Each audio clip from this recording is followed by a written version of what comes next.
Halo, selamat pagi semua. Tetap semangat. Hari ini tetap sama saya, Sari Fisyawati Mahdum. Assalamualaikum warahmatullahi wabarakatuh.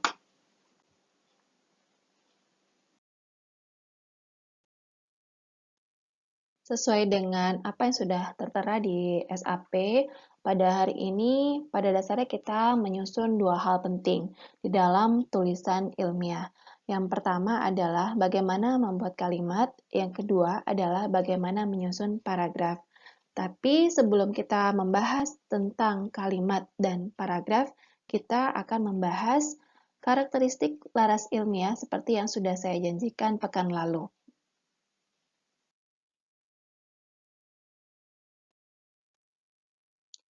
Laras ilmiah itu memiliki karakteristiknya sendiri, dan yang paling penting yang harus kita pahami adalah laras ilmiah itu harus berdasarkan fakta.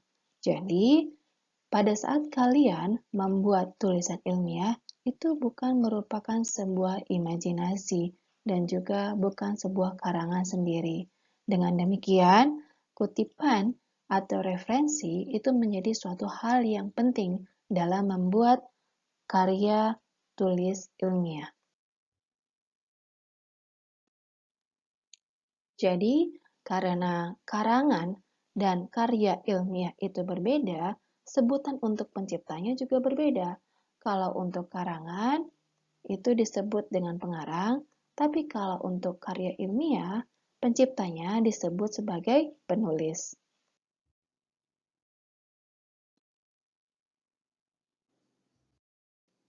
Karakteristik karya tulis ilmiah yang lain adalah tepat dan tunggal makna, artinya ketika kita membuat atau menuliskan sebuah konsep, itu harus tunggal maknanya. Misalnya, saya ingin bicara tentang kursi. Apa yang dimaksudkan dengan konsep kursi tersebut? Apakah konsep kursi itu adalah benda yang saya duduki di sebuah ruangan, atau konsep kursi yang kita pikirkan terkait dengan orang-orang yang duduk di DPR RI di sana. Jadi ada makna yang harus kita tetapkan sehingga ada kejelasan pada saat kita ingin menyampaikan sebuah pesan. Yang kedua, tepat mendefinisikan setiap istilah, sifat, pengertian yang digunakan, artinya sesuai dengan konteks, tema, atau topik yang kita pilih untuk kita tuliskan.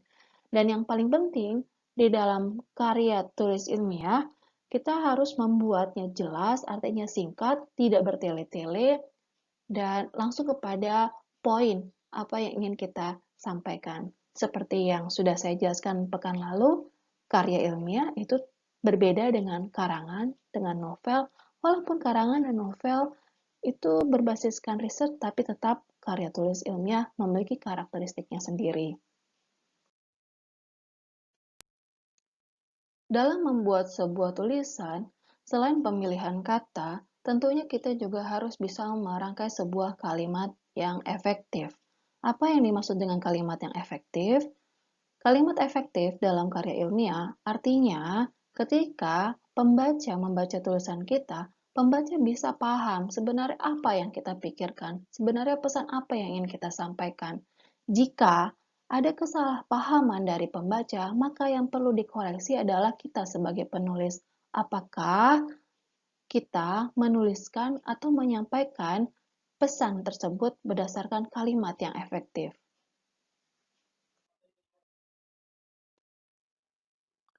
Untuk membuat sebuah karya ilmiah, kita juga harus memperhatikan karakteristik yang lain, terutama untuk membuat kalimat yang efektif. Selain membuat kalimat yang efektif dengan bahasa yang singkat, padat, dan jelas, kita juga harus memiliki kesatuan gagasan, atau ada unsur subjek, predikat, objek, dan keterangan yang jelas.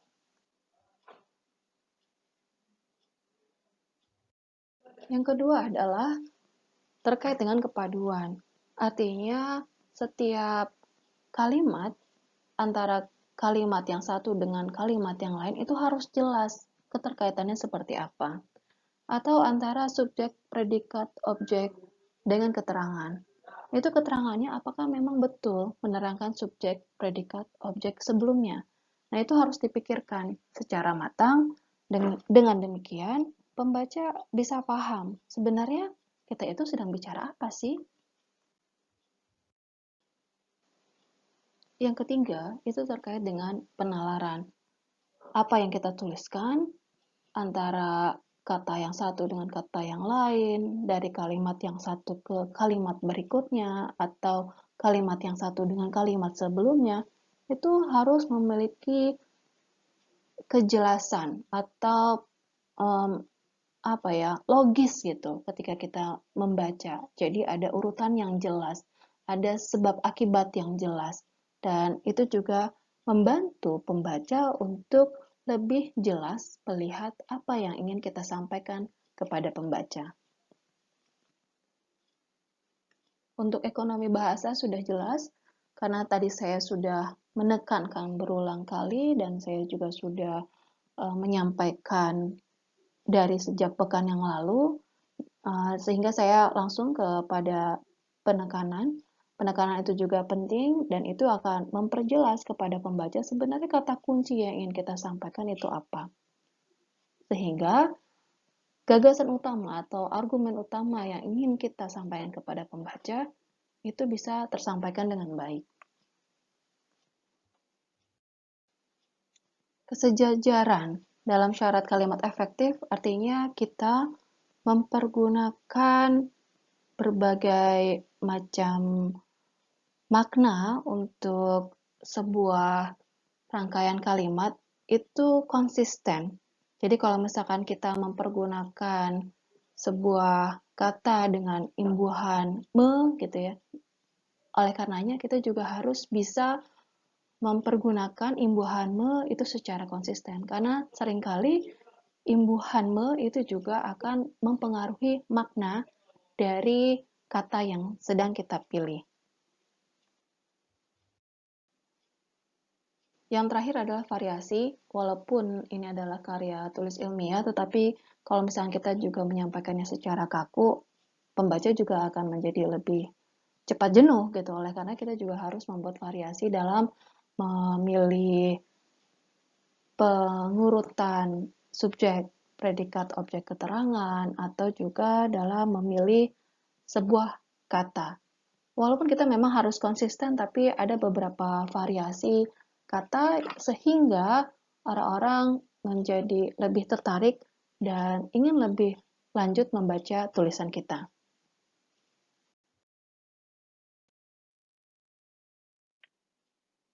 Setelah kita jelas terkait dengan pembuatan kalimat, maka yang selanjutnya yang paling penting dalam sebuah tulisan adalah paragraf. Paragraf ini yang paling penting adalah kita bisa menyampaikan adanya sebuah gagasan dalam satu paragraf dan kalian harus memastikan, kita harus memastikan bahwa dalam satu paragraf itu hanya terdiri dari satu gagasan pikiran.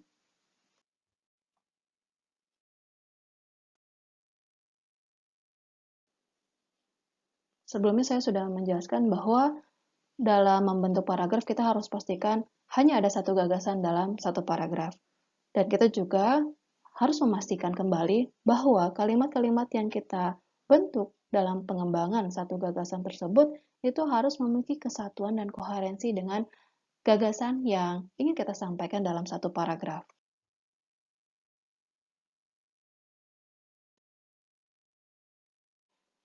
Pada intinya, proses menulis itu seperti proses berenang. Jadi kita harus nyemplung dulu, kita harus berusaha untuk menulis dulu. Hasilnya nanti kita lihat, nanti kita evaluasi bersama-sama dan kita belajar bersama. Jadi pada intinya adalah kita semua harus menikmati proses ini. Jadi saya minta teman-teman untuk tetap semangat.